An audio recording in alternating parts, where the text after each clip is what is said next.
점유보호청구는 점유권도 물건이니까 물건적 청구이죠. 그걸 점유보호청구는 그럽니다. 그러면 종류가 세 가지죠. 반환청구, 방해제거, 방해방입니다. 그래서 점유물 반환청구, 점유물 방해제거, 점유물 방해방. 그런데 법조문에는 점유물 반환청구가 되어 있고 점유의 회수라 되어 있습니다. 그래서 시험에 점유회수청구권이 이렇게 나오기도 하고 점유물 반환청구권 나오기도 하는데 그 중에서 시험에 나온 거는 204조 점유회수입니다. 이 점유회수는 항상 나오는 게 점유물 반환청구는 요건이 세 가지 갖춰야 된다 했죠. 점유가 뭐 당했을 때 침탈당해야 되고 침탈당한 날로부터 몇 년 내야 된다? 1년 내 하라. 요거는 1년 내 반드시 소를 제기해야 됩니다. 그래서 출소기간이다 이렇게 말하죠. 다음에 침탈자가 이를 처분했을 때 선의의 특별 승계인에게는 행사할 수 있게 없게? 없습니다. 그래서 선의의 특별 승계인에게 못한다. 이게 요건입니다. 침탈이란 거기에 나와 있듯이 점유자의 의사에 반해서 점유를 빼앗기는 걸 침탈이라고 합니다. 반드시 점유자의 의사에 반해야 된다. 반해야 됩니다. 따라서 점유자의 의사에 반하지 않는 것은 침탈이라고 하지 않습니다. 그래서 우리 시험에 뭐 나오기만 하면 항상 나오는 게 사기가 나왔잖아요. 사기로 건물을 인도해줬다. 침탈이다 아니다? 아닙니다. 내가 가다가 길거리에 자전거를 잃어버렸다. 유실물입니다. 침탈이다 아니다? 아닙니다. 이럴 때는 점유물 반환 청구할 수 없습니다. 반드시 침탈당한 것만 할 수 있습니다. 그게 2번 판례가 시험에 자주 나왔던 거 아닙니까? 자주 아니고 항상 나오면 이게 답으로 많이 나옵니다. 다음에 침탈자의 선의의 특별승계는 안 되죠. 예컨대 갑의 물건을 을이 침탈했다. 그럼 침탈했으면 침탈자에게 반환해달라고 그러는데 이걸 처분했는데 이 병이 지금 선입니다. 침탈했다는 사실을 몰랐다. 그럴 때는 병에게는 반환 청구하면 돼? 안 돼? 안 됩니다. 선의의 특별승계인에게 못한다. 그럼 악일 때는 할 수 있어 없어요? 있죠. 포괄승계인에게도 할 수 있어 없어요? 있죠. 포괄승계인이지. 여기는 특별승계인입니다. 따라서 포괄승계인은 항상 당사자로 보면 됩니다. 포괄승계인에게는 선악을 불문하고 할 수 있습니다. 자, 봅니다. 지금 침탈당했어요. 그런데 병에게 있는 게 있는데 병이 선입니다. 선의가 악입니다. 자, 병이 지금 악입니다. 자, 1년이 경과했습니다. 악의 병에게 반환 청구할 수 있을까 없을까요?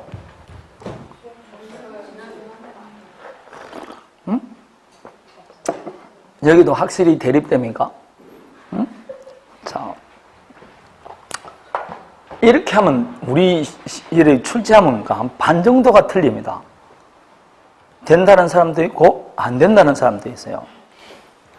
여러분 앞에 보면 분명히 몇 년 내 하라 되어 있죠? 그럼 1년 경과했죠? 그럼 못하지 않습니까? 근데 한다고 생각하는 사람이 여러분도 지금 있잖아. 1년 내 하라고 1년 내. 악의는 왜 보느냐고. 지금 벌써 몇 년이 경과했는데 설사 을이 갖고 있더라도 1년이 경과하면 할 수 있어 없어요? 없다니까. 침탈당한 날로부터 1년 내 해야 된다니까. 침탈자가 점유하고 있더라도 1년이 경과하면 할 수 있어 없어요? 없습니다.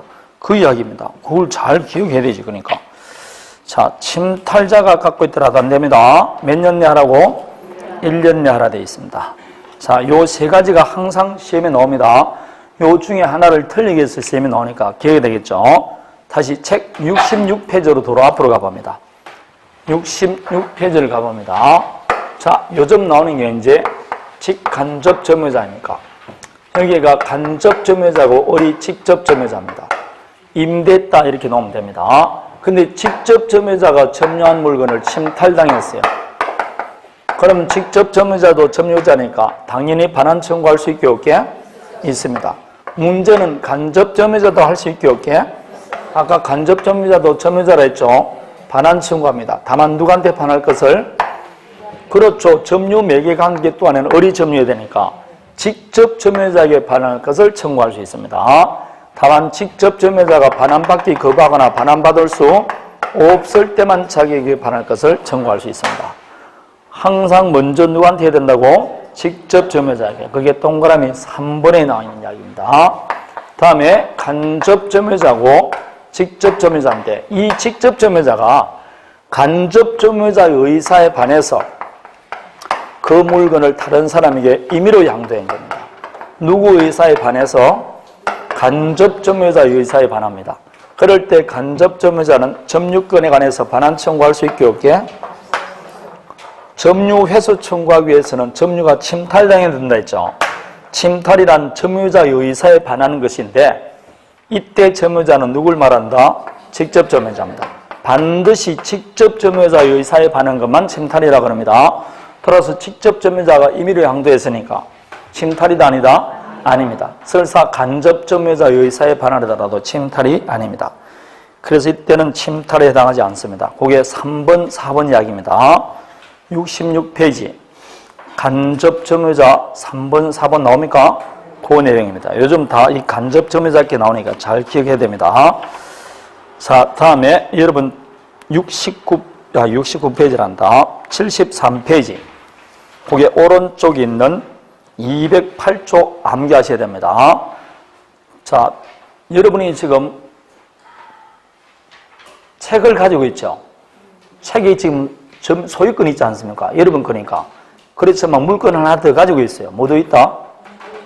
점유권도 있습니다. 여러분 지금 본권인 소유권도 있고 점유권도 있습니다. 그럼 두 가지 권리를 갖고 있죠. 두 가지 권리는 서로 영향을 미친다, 안 미친다? 안 미칩니다. 그래서 점유권의 기난수와 본권의 기난수는 서로 영향을 미치지 않는다. 따라서 점유권의 기난소를 제기해서 패소했다.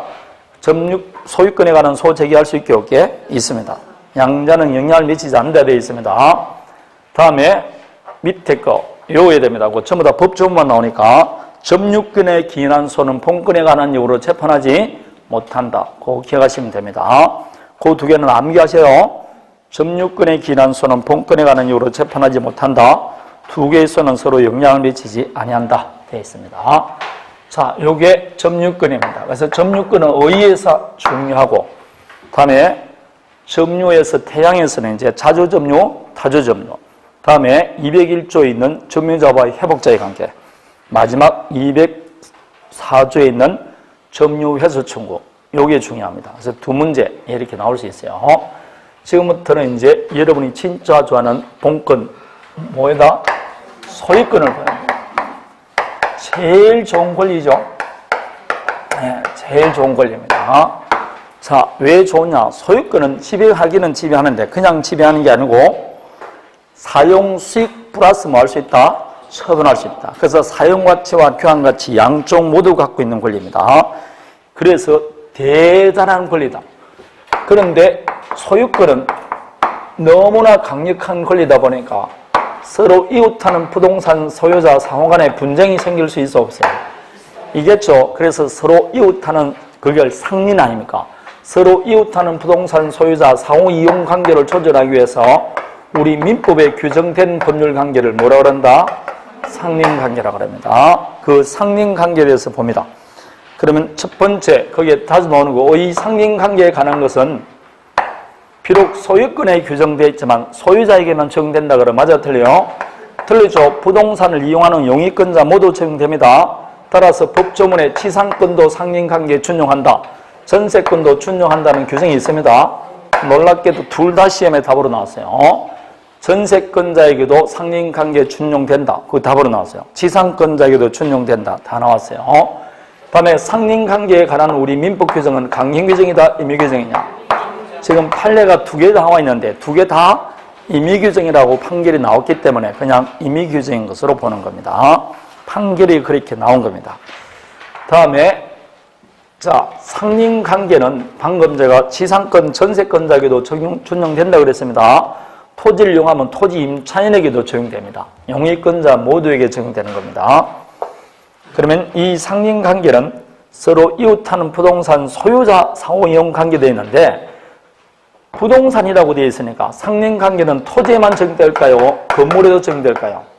토지, 건물, 물의 이용관계 모두 다 적용됩니다. 이게 지역권하고 틀립니다.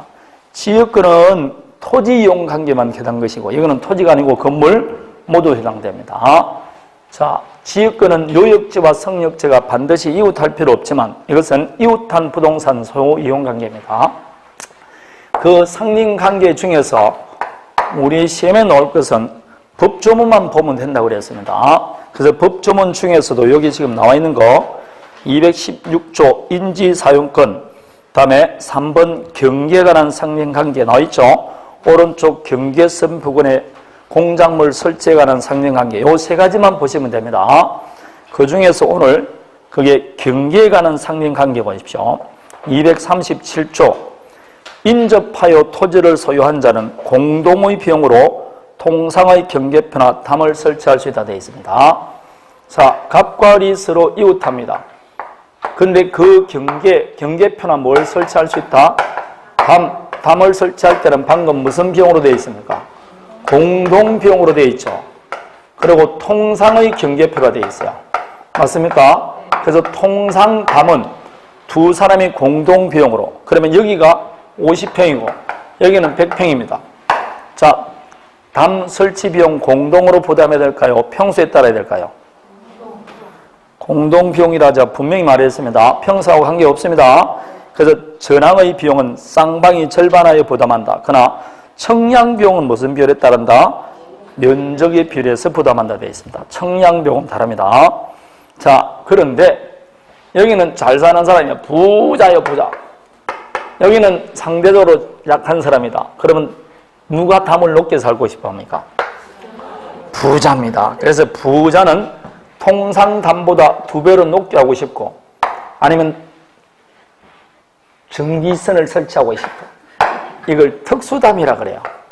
이렇게 특수담을 설치하고 싶으면 누가 하면 된다? 원하는 지가 하면 됩니다. 특수담은 원하는 자 자기 비용을 하면 됩니다. 원하는 자 자기 비용을 하면 돼요. 특수담 설치할 수 있다 되어 있어요.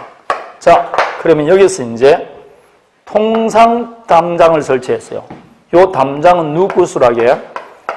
이웃한 부동산 소유자 공유에 속합니다. 자, 특수담은 공유일까요, 아닐까요?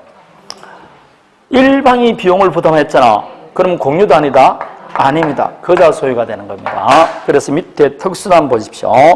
인지 소유자는 누구 비용으로? 자기 비용으로 담의 재료를 통상보다 양호한 것으로 할 수 있고, 높이도 높게 할 수 있고, 방화벽 기타 전기선 설치할 수 있습니다.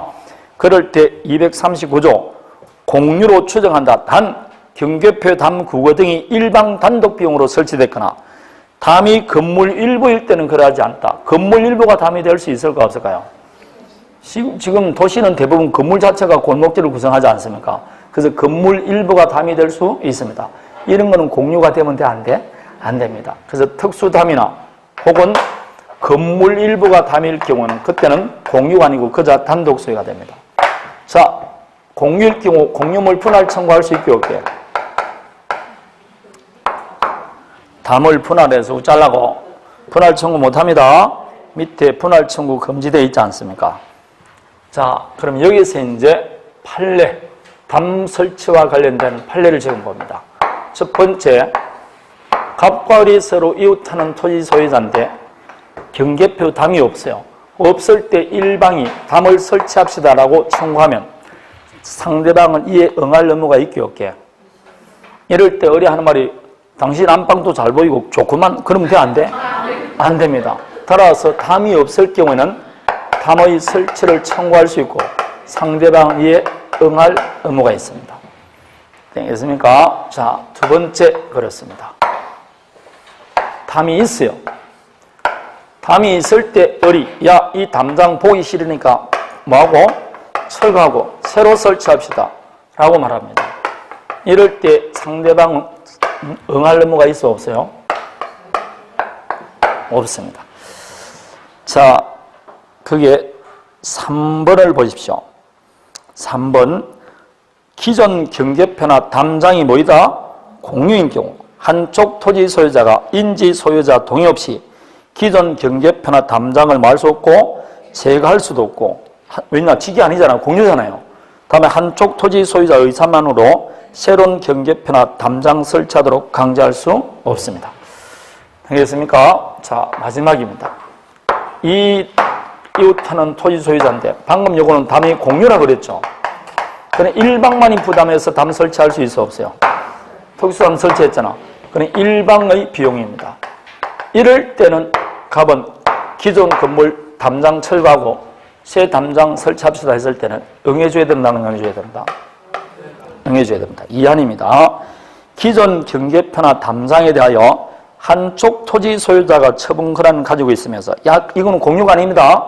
한쪽 토지 소유자가 처분 권한을 가지고 있으면서 기존 경계표나 담을 제거할 의사를 분명히 나타나면 한쪽 토지 소유자는 새로운 경계표나 담장 설치에 협력할 것을 촉구할 수 있다 되어 있습니다. 되겠습니까? 세 가지가 나왔습니다. 세 가지. 자, 이거는 기존에 담장이 뭐라고? 없을 때. 요거는 있는데 공유할 때. 요건 공유가 위에 있는 게 공유할 때.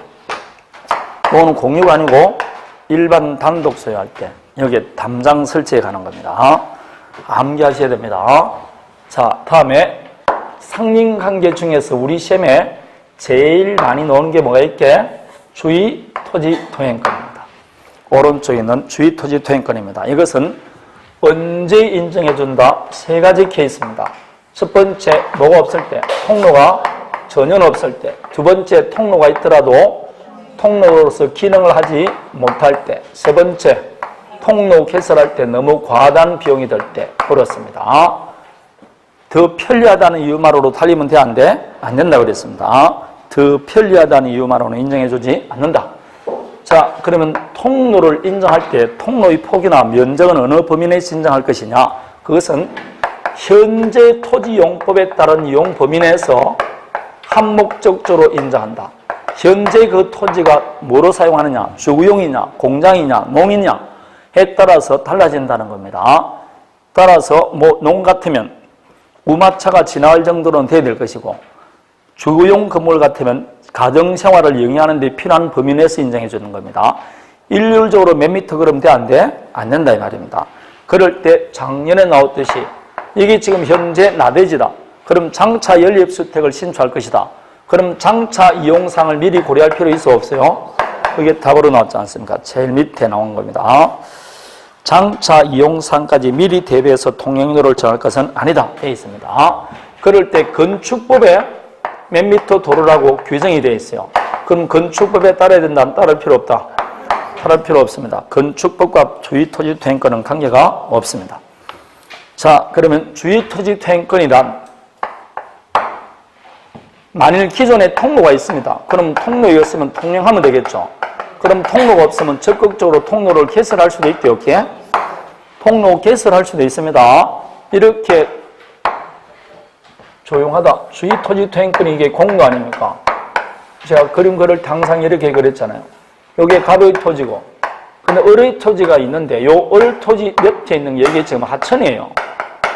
그러면 이 을은 갑의 토지를 통행하지 않고는 공로에 출입할 방법이 있어 없어요? 그럴 때는 을은 갑의 토지를 통행할 권리가 있다니까. 권리를 인정해 줍니다. 갑이 통행 못하게 할 수 없어요. 을은 주위의 토지를 뭐 할 수 있다고? 통행할 수 있다니까. 그걸 합해서 뭘 한다고? 주의 토지 통행권 그러잖아. 갑을 주의 토지 소유자, 을을 주의 토지 통행권자. 그래서 이걸 통행권자라 그러고 이걸 통행지 소유자라 그래요. 통행지 소유자. 을은 뭘 한다? 통행권자. 통행할 수 있는 권리가 있다 이 말입니다. 그럴 때 통로가 있으면 통행하면 되고 없으면 통로를 뭐 할 수 있다? 개설할 수 있다 이렇게 말합니다. 자, 통로 개설할 때 거기 3번에 나와 있듯이 모래를 깔거나 돌계단을 조성하고 장애가 되는 나무를 뭐 할 수 있다? 제거할 수도 있습니다. 심지어 포장도 할 수 있게 없게 있다 이렇게 말합니다. 그만큼 강력한 권리입니다. 그럴 때 나무 토지 위에 12차선 도로 닦으면 돼? 안 돼? 안 된다 그랬습니다. 그래서 가장 손해가 적은 장소와 방법을 선택하라 이렇게 되는 겁니다. 그래도 손해는 발생하게 안 하게 하죠. 따라서 손해는 보상해줘야 된다 안 해줘야 된다? 보상해주고 통행하는 겁니다. 자, 이 보상에 관해서는 항상 나오는 게 4번입니다. 통행권자의 허락을 얻어 사실상 통행하는 자에게는 보상 청구하면 돼? 안 돼? 안 됩니다. 보상은 누가 하느냐? 통행지 소유자가 통행권자한테 청구하는 것이지 통행권자 엄마 아빠가 올라올 때 부당받는 개념이 아니다 이 말입니다. 그래서 통행권자의 허락을 얻어서 사실상 통행하는 자에게는 손해보상 청구할 수 없습니다. 그러면 이 통로를 개설하거나 유지하는 데 들어간 비용은 누가 부담해야 된다? 통행권자가 부담해야 됩니다. 갑이 부담하는 거 아닙니다. 제1번에 나와 있습니다. 그럴 때 여기에 건물을 신축해야 되겠다. 그럼 통로를 오른쪽으로 옮겨줄 수도 있게 없게 있습니다. 2번 나와 있죠. 특정 장소로 고정되어 있는 게 아니고 통로는 이동될 수 있다. 그렇게 나가는 겁니다. 이동될 수도 있습니다.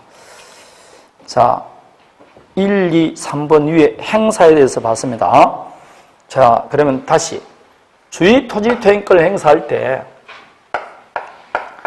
이 을은 요 갑의 토지를 통행에 필요한 범위 내에서만 사용해야 되지 배타적으로 지배하면 돼? 안 돼? 안 됩니다. 만약 배타적으로 지배하게 되면 갑은 을에게 통행지 인도 청구할 수 있습니다. 배타적으로 지배해서는 안 해야 됩니다. 그렇지만 배타적으로 지배하지 않으면 사용할 때 갑은 이걸 방해해서는 돼? 안 돼? 안 됩니다. 만일 방해가 되는 행위가 있다. 예컨대 담장이 있습니다. 이 담장이 지금 통행에 방해된다. 그러면 통행권자는 통행지 소유자 갑에게 담장 철거 청구할 수 있게 없게 있어. 그게 1번 이야기입니다. 적법하게 설치된 담장이라도 방해가 되면 철거 청구할 수 있고 갑은 자기 비용으로 철거를 해줘야 됩니다. 그러나 2번처럼 배타적으로 지배하면 돼? 안 돼? 안 됩니다. 그렇게 하면 안 돼요. 통행에 필요한 범위 내에서만 사용하지 나머지 사용권은 여전히 통행지 소유자에게 있습니다. 자, 국가에서 하천을 복귀했어요. 그래서 이제 공로가 접하게 됐죠. 그럼 통행권은 즉시 소멸합니다. 그래서 4번 통행권이 발생하였다더라도 나중에 공로가 개설됨으로써 인정할 필요성이 없어지면 그 즉시 통행권은 소멸합니다. 이게 주의토지 퇴행권입니다. 워낙 요즘 분쟁이 많이 붙고 있는 것이고 시험에 자주 나오니까 암기하셔야 됩니다. 이거 방금 제가 통행할 때 공짜입니까? 보상하라 그랬어요. 근데 무상으로 통행할 경우도 있다고 그랬습니다. 이게 무상주의 토지 퇴행권입니다. 220조. 언제 인정해준다? 공유물 분할로 인하여 공로에 통하지 못하거나 아니면 토지 일부 양도로 인하여 공로에 통하지 못할 때는 분할 전 토지를 통행할 수 있고 공짜로 통행할 수 있습니다. 다만 이 무상 통행권은 누구에게만 인정된다 했죠? 직접 분할자나 일부 양도 당사자에게만 적용되지 그 승계인에게는 적용된다 안 된다? 안 됩니다. 승계인에게는 적용되지 않습니다. 자, 그러면 이 경우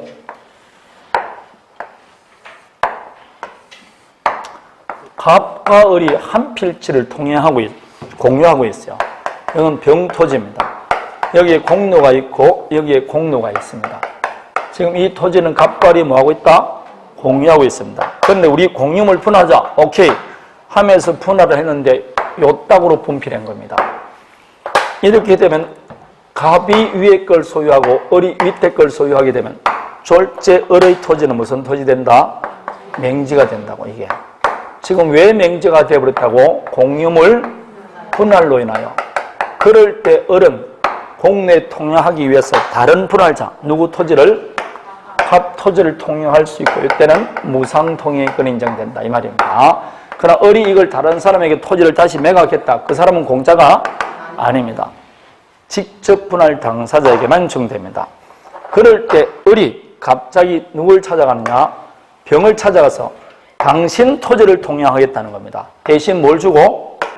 보상하고. 요게 220조인데 요거는 지금 몇 조다? 219조 주장합니다. 할 수 있을까 없을까요?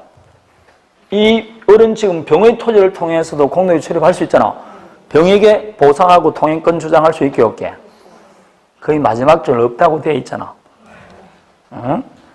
이때는 반드시 분할 전 다른 사람 토지를, 즉 갑의 토지만 통행할 수 있지 제3자 토지는 통행권 없습니다.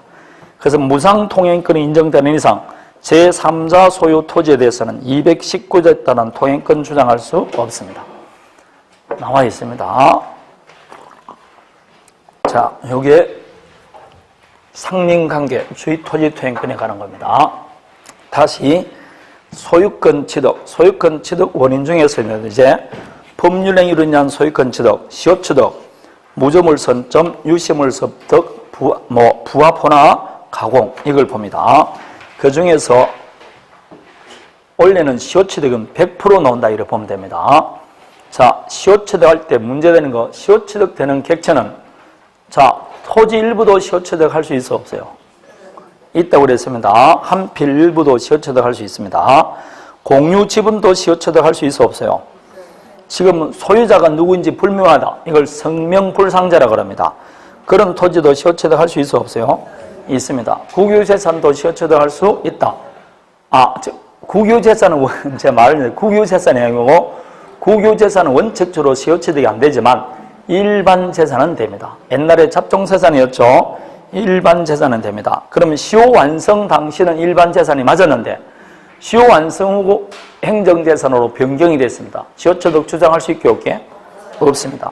시효 기간 동안에도 일반 재산이 되고 등기 청구할 때도 일반 재산이 돼야 됩니다. 거기 밑에 있습니다. 행정재산으로 된 이상은 시효취득 주장할 수 없습니다. 그러면 시효취득할 수 있는 권리가 꼭 소유권만 시효취득할 수 있습니까?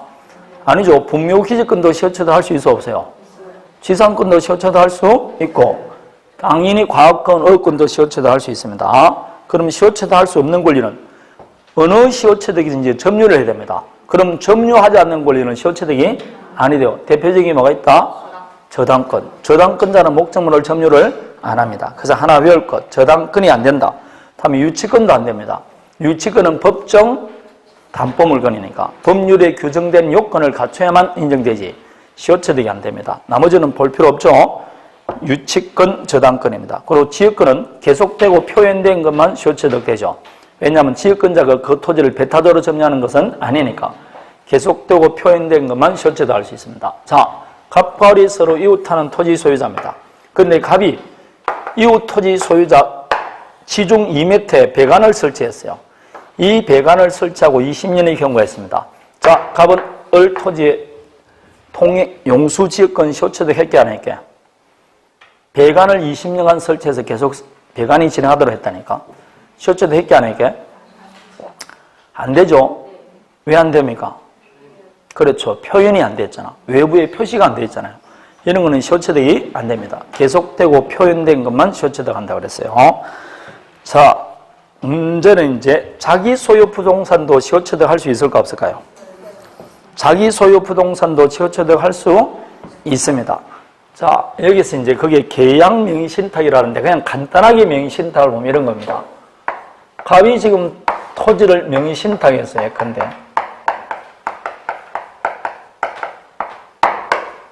그럼 명의신탁하게 되면 등기는 누구 앞으로 되어 있습니까? 수탁자 앞으로 등기되어 있죠. 그런데 보통 점유는 누가 하게? 신탁자가 점유합니다. 그럴 때 여러분 유효한 명의신탁의 경우에는 외부적으로는 소유자가 누구지만 수탁자라서 내부적으로는 소유자가 신탁자입니다. 그럼 이 부동산 두 사람 사이에는 소유자가 누굽니까? 갑이 소유자죠.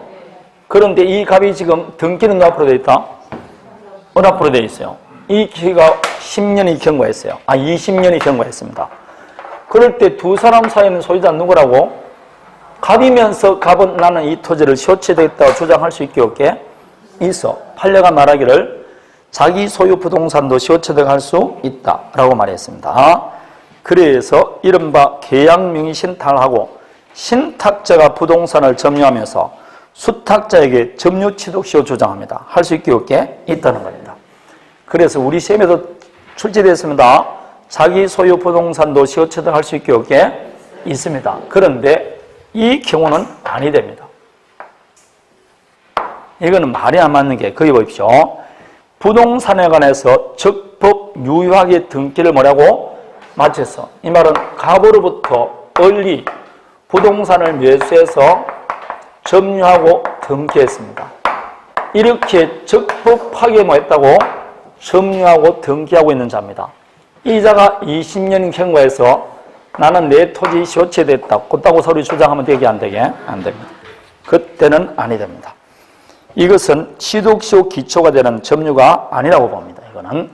그럼 다 같은 것인데 이쪽은 인정해주지만 이쪽은 인정해주지 않습니다. 그래서 읽어볼 때 적법 유효하게 점유와 등기를 취득한 자 이렇게 나올 겁니다. 부동산에 관해서 적법 유효하게 등기를 마쳐서 소유권을 취득한 자는 시효취득이 안 돼요. 우리가 말하는 시효취득에서 되는 거요 명의신탁에서 인정한 겁니다. 명의신탁에서 자기 소유 부동산에 대해서 시효취득을 주장한 것이고 그건 일반적으로 되지 않습니다. 왜 이런 일이 있었냐면 시효취득에 보는 원시취득이죠. 원시취득되면 전주에 제한되는 권리는 전부 다 소멸시키잖아. 그러면 지급의 부동산이고 지 앞으로 여기 저당권 설정하고 나서 몇 년 딱 경고했다? 20년 경고해서 나는 내 토지 시효취득했다 해버리면 이 액트는 저당권 전부 다 소멸시켜버리잖아. 실제로 그런 나쁜 짓을 한 적이 있다니까. 그러니까 이런 건 안 된다 이렇게 나온 겁니다. 그래서 이 두 개는 서로 구별할 수밖에 없습니다. 자, 물어봅니다. 자기 소유 부동산도 시효취득 할 수 있어 없어요? 있다고 그래야 그러나 적법 유효하게 소유권 이전 등기한 자는 해당하지 않는다. 그게 판례입니다. 판례가 말하기를 이때는 이거 적용 안 된다고 그렇게 나왔어요. 자, 시효취득은 종류가 몇 가지가 있다? 두 가지. 점유취득시효와 등기부취득시효가 있습니다. 점유취득시효는 몇 년간 점유하면 된다? 20년간 점유하면 되죠. 무슨 의사로? 소유의사로 평온 공윤하게 점유하면 됩니다. 그러면 20년 되면 바로 소유권 취득합니까? 등기됩니까? 그렇죠. 등기됩니다. 자, 소유의사로 평온 공윤하게 점유하고 등기하면 됩니다. 물어봅니다. 소유의사라고 되어 있죠? 맞습니까? 자주 점유해야 됩니다. 타주 점유자는 시효취득이 아니 됩니다. 그럼 자주 점유를 스스로 입증할 책임이 있어 없어요? 추정되기 때문에 입증할 책임이 없습니다. 자, 그럼 몇 년간 점유해야 된다고? 20년. 이때 20년은 문제는 점유를 승계받았을 때는 어떻게 할 거냐? 점유를 승계받으면 전 점유자의 점유를 아울러 주장할 수 있다 했죠. 그럼 도대체 언제부터 기산할 거냐? 이 문제가 생깁니다. 기산점입니다. 원래 기산점은 원칙적으로 임의로 조정하면 돼? 안 돼? 안 됩니다. 예컨대 이 말입니다. 지금 갑이 예컨대 A가 점유하고 B가 점유하고 C가 점유했다. 이렇게 하면 더 어렵죠. 한 사람을 해줄게요. 을이 점유했어. 0부터 점유했어요. 근데 오늘 보니까 30년이 됐어요. 왜 30년 됐을 때 시효취득을 하느냐? 지금 또 공부 안 한 사람은, 공인에서 공부하는 사람은 시효취득이나 알아 몰라? 몰라. 공인중개사 처음 딱 공부하니까 어머나 시효취득 됐네. 그래서 가보니까 내 토지가 벌써 몇 년 점유하고 있더라? 30년 점유하는 거다. 그럼 원래 벌써 몇 년 시효취득 했습니까? 20년 됐을 때 벌써 시효취득 했어요. 근데 알기는 언제 알았다고? 30년 때 알은 겁니다. 그래서 시효취득을 딱 주장하려 보니까 점유 당시는 소유자가 갑이 맞았어. 근데 20년 되고 나서 이걸 갑이 병에게 처분해버린 겁니다. 지금 현재 소유자는 누구다? 병입니다. 언제 매각했냐? 25년째 된 날 매각한 거예요. 그럼 나는 을은 이 병에게는 시효취득 주장할 수 있어 없어요? 없습니다. 시효 완성 후 등기명인이 변경계획 때문에 주장을 못하는 거예요. 시효 완성 당시 소유자는 누구였는데? 갑이었는데 지금 병으로 바뀌었잖아요. 오래 묵혀뒀으니까 괜찮아요. 오래 묵혀두면 안 됩니다. 벌써 군내 났어요. 벌써. 이제 을은 30년 됐을 때 병에게 시효취득 주장하면 돼? 안 돼? 안 됩니다. 그러자 머리 좋은 을이 어떻게 할까요? 요때부터 점유했다고 주장 안 하고 앞에 점유 10년 빼버리고 여기부터 점유했다고 주장하는 거예요. 그러면 기산하면 언제 20년 된다고? 이때 20년 되잖아. 그럼 요 병에게 주장할 수 있어 없어요? 있죠. 요때 점유 개시 당시 병이니까 요따위 짓을 하면 돼? 안 돼? 그래서 기산점 원칙적으로 임의로 선택하면 안 돼요. 무조건 점유 개시 당시부터 기산해야 되지 임의 시점을 잡으면 안 된다 이 말입니다. 그래서 원칙은 안 됩니다. 바트 시효기간 전후를 걸쳐서 계속 갑이 소유자다. 그러면 지금 이 갑에게 주장할 수 있어 없어요?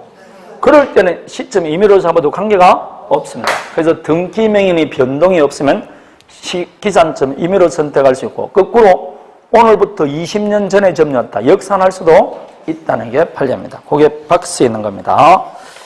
원칙은 돼, 안 돼? 안 됩니다.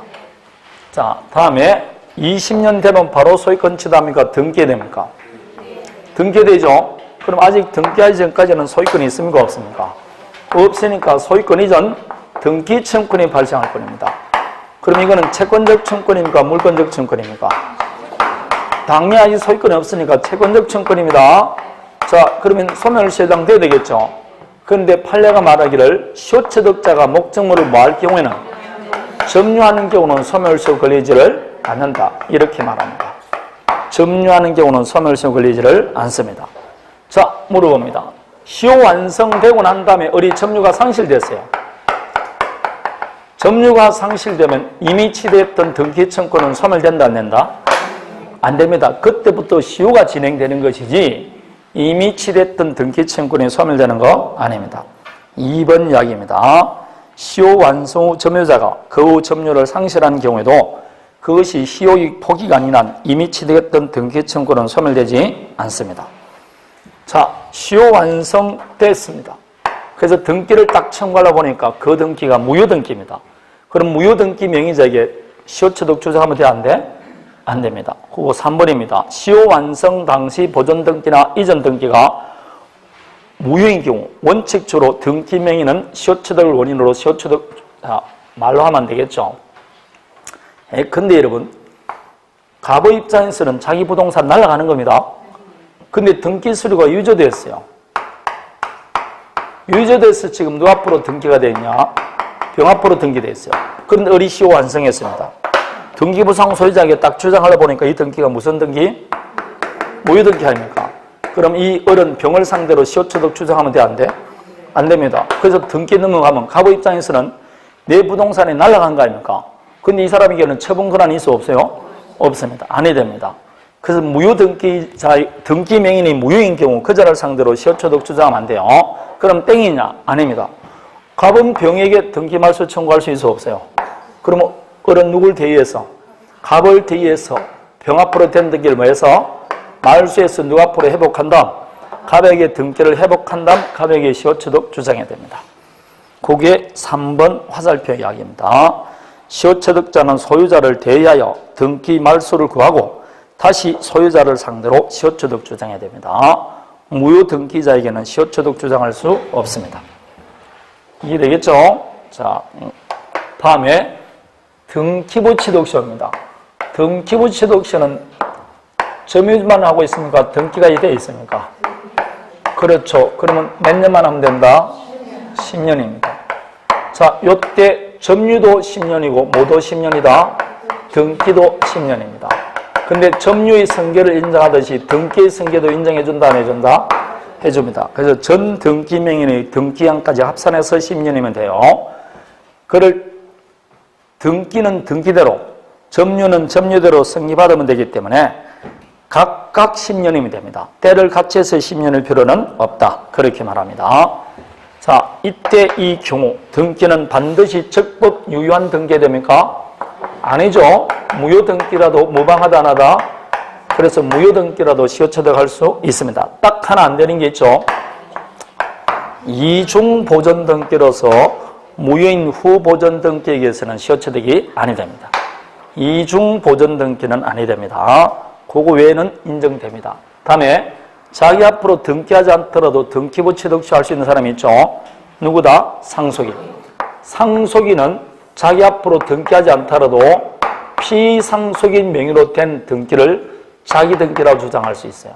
그래서 상속인은 등기하지 않더라도 등기부 취득시효 인정됩니다. 그거 하는 겁니다. 자, 이 경우 등기부 취득시효는 10년간 점유하고 등기해야 되지만 소유여사로 점유하고 플러스 뭐도 있어야 된다? 선의 무과실해야 됩니다. 그래서 등기부 취득시효는 뭐까지 해야 된다고? 무과실해야 됩니다. 무과실해야 돼요. 이 무과실은 추정된다, 안 된다? 안 됩니다. 아니니까 누가 입증해야 된다고? 시효취득자가 입증해야 된다니까. 시효취득자가 입증해야 됩니다. 무과실은 추정이 안 돼요. 을이 입증해야 된다 이 말입니다. 무과실은 추정이 안 됩니다. 안 되기 때문에 누가 입증해야 된다고? 시효취득자가 입증해야 됩니다. 자, 그러면 선의무과실은 뭘 선의무과실하는 것일까요? 점유일까요? 등기일까요? 점유를 선의무과실하는 것이지 등기를 선의무과실하는 건 아닙니다. 그럼 언제 선의무과실하면 된다? 점유 개시 당시입니다. 시효기간 또한 계속할 필요 없고 점유 개시 당시만 선의무과실이면 됩니다. 밑에 나와 있지 않습니까? 네. 선의무과실입니다. 자, 여기서 이제 제가 조금 전에 상속인은 피상속인의 점유를 떠나 자기만의 점유를 주장 못한다 했죠. 그러면 할아버지가 50년 전에 점유했어요. 그리고 30년 점유하다가 자, 아버지 옆으로부터 점유했어요. 아버지는 그래서 20년 점유하고 내가 마지막으로 5년 점유했어요. 합치니까 몇 년이라고? 50년입니다. 50년. 50년 전에 누가 점유했다고? 할아버지가. 그래서 상속으로 승계를 했어요.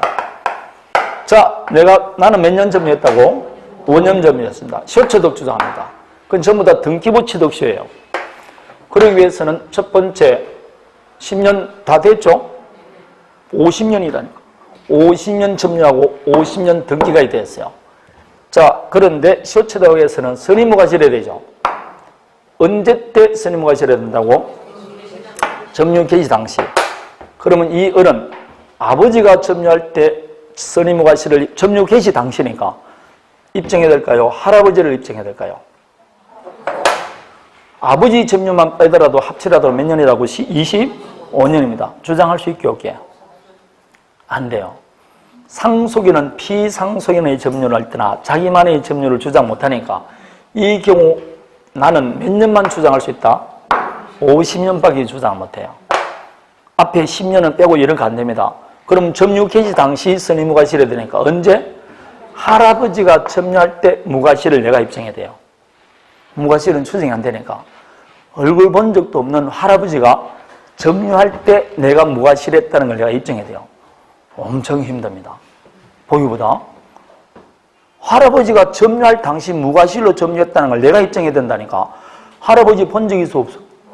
근데 어떻게 입증하느냐? 입증해야 돼요. 그게 밑에 있는 이야기입니다. 등기부 취득시효가 주장하는 당사자가 순차 상속에서 점유를 취득한 것이라면 최초 피상속인이 점유를 개시할 때 과실이 없음을 입증해야 됩니다. 되겠습니까? 아버지가 아니고 뭐라고? 할아버지. 할아버지가 다시 상속받았다. 그러면 정조 할아버지까지 입증해야 됩니다. 정조 할아버지가 점유 딱 할 때 그때 뭐 해야 된다고? 무과실로 점유했다는 걸 입증해야 됩니다. 그 이야기입니다. 무서운 겁니다. 이게 다 핏줄이 흘러서 그래. 피는 무서운 거요. 무서운 겁니다. 애 크는 법 무섭지 않습니까? 어떻게 내닮아가는지입니까? 무섭습니다. 못생긴 거는 전부 다 내 탓이라고 그러죠. 다리에 털 난다고, 아빠 때문에 털 난다고 그러고 말이야. 그래서 웃자라고. 그러니까 제목이 달라고 합니다. 희한합니다. 네가 벌어져 가라 그랬더니 아빠 탓이라고 그럽니다. 아빠 탓. 잘생긴 거는 말 안 하고 꼭 뭐만 한다고? 안 좋은 것만 이야기합니다. 안 좋은 것만. 자, 그런 거 뭐 없습니까? 우리 집에는 자주 그럽니다. 애들이. 못생기면 내 탓이라 그럽니다. 시효취득 효과입니다. 그래서 내가 테이프 하나 사다 줬어. 박박 제모하라고. 그러니까. 레이저로 완전히 하는 것도 있다면서요. 근데 그건 한 번 아니고 영구히 되는 겁니까? 여러 번 해야 됩니까? 왜 어느 순간에 사람들은 자연스럽게 나는 털을 부끄러워하는지 난 이해를 못하겠어요. 응? 겨드랑이도 다 잘라버리고 왜 겨드랑이 그 털을 자르냐고. 놔둬야 돼. 그게 마찰을 줄이고 뭐라고 하기 위해서 필요하기 때문에 나온 거 아닙니까? 근데 왜 다 잘라버리고 그러냐고. 멋있더만 난 보니까. 응? 참 희한한 겁니다. 그걸 자르는 데 들어간 시간과 비용을 한번 생각해 보시면 매번 자르고 간다고. 응? 희한한 일이에요. 왜 그런지 알 수 없어. 자꾸 벗으려고 그러니까 그러는지입니까? 79페이지, 그게 희한합니다. 그냥 놔두면 될 건데 전 국민이 다 자르려고 하는데. 남자도 뭐 부끄럽다. 뭐 남자도 이렇게 있으면 보기 싫다고 그러는데, 그러면 독도에 살든지 혼자가 살든지, 그러니까 남자 본데 그런 거 하면 안 돼? 남자는 거기에 있는 것 자체가 뭐라고? 힘의 상징이라니까. 여기 옛날에 막 뭘 발라가지고 털 나는 거 발라가 가슴에 털 빡 있으면 어디다가 목욕탕 가면 그냥 자리 비켜줍니다. 그 애가 1등이라니까. 털 빡 있는데. 그런데 잘라러 가면 됩니까? 날라기 위해서 막 노력을 하고 있구만. 영양분도 주고 막 이렇게 하고 있구만. 가끔가다 이게 농약도 뿌리고 그런다니까, 잘 자라기 위해서. 자, 점유취득시의 효과입니다. 참 희한합니다. 그래서 속박하는 게 많이 있어요. 남 눈 때문에 속박당하는 게. 우리나라 옛날 할머니들은 불해지에 했게 안 했게? 안 했어요.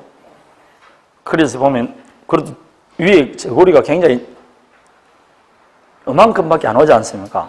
그래서 딱 뭐 해가지고 물통이 딱 입고 하죠. 그러면 다 올라옵니다. 대부분 다 올라와요.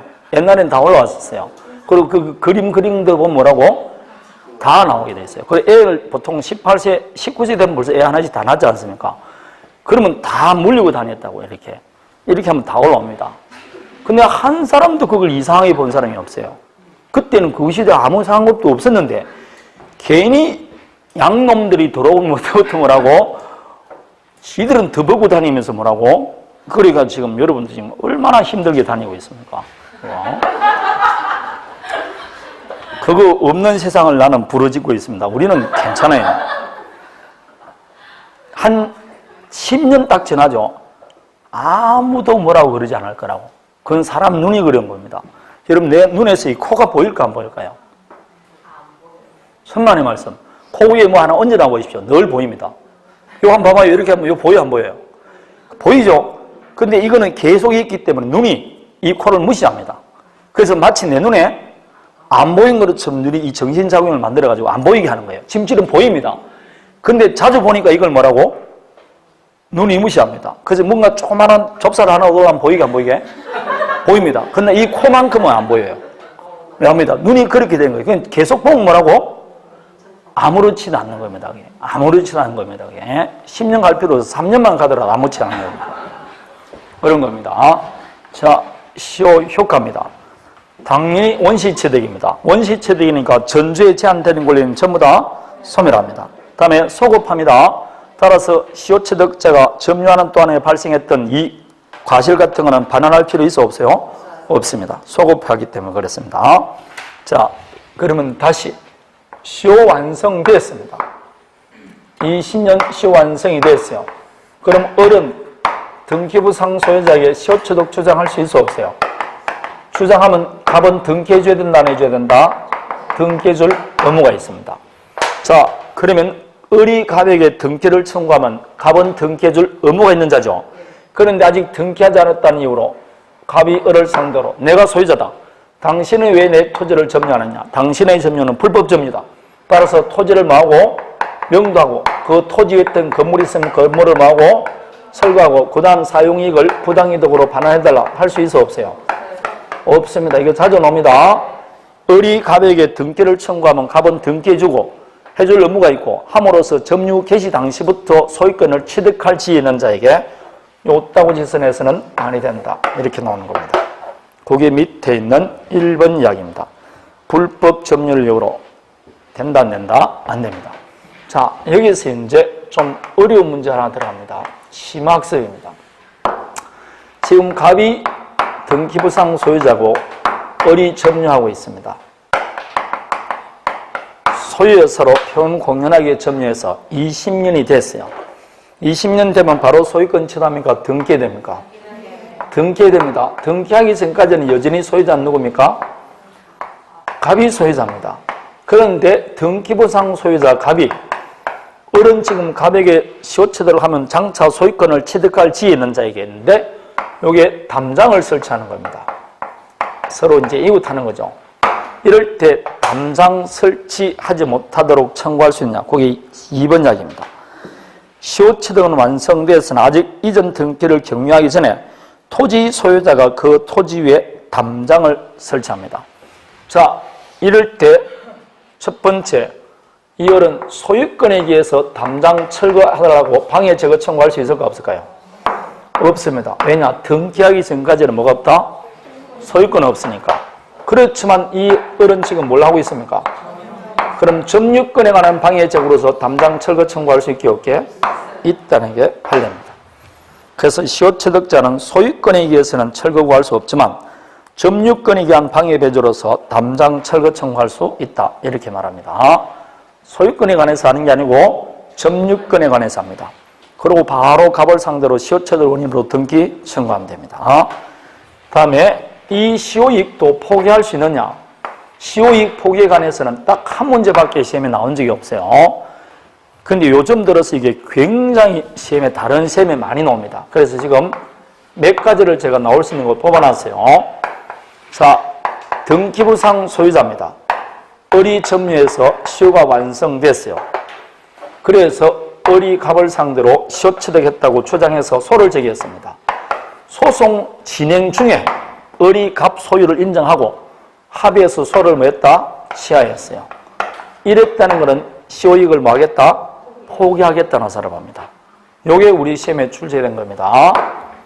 1번 나와 있습니까? 상대방 소유를 인정하고 합의하에 소를 취하한 경우는 시효이익을 포기한 것으로 봅니다.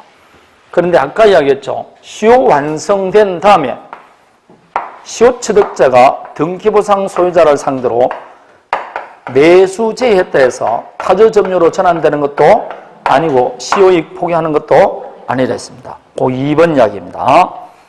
되겠습니까? 자, 그러면 이제 심학습 들어갑니다. 시효이익을 포기한다. 묘하게 이렇게 되어 있습니다. 등기부상 소유자는 갑이에요. 을이 시효 완성됐습니다. 그런데 등기부상 소유자가 갑이지만 이 등기가 무효등기예요. 그 무효등기 소유자인 갑을 상대로 시효이익을 포기한 겁니다. 포기 효과가 발생하게 안 하게? 안 나타나는 게 판례입니다. 그게 3번입니다. 시효이익 포기 의사를 원인 무효인 등기부상 소유자, 원인 무효인 등기부상 소유 명의자에게 표시하였다 할지라도 시효이익 포기 효과가 발생하지 않는다는 겁니다. 자, 아까 시효 완성으로 인한 등기 청구도 무효인 등기자에게는 안 된다 했죠.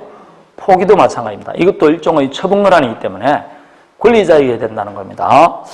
요 3번이 다른 시험에 출제가 많이 됐어요. 요거 그래서 1, 2, 3번만 기억하면 됩니다. 1, 2, 3번. 4번은 지금 기억 안 하셔도 돼요.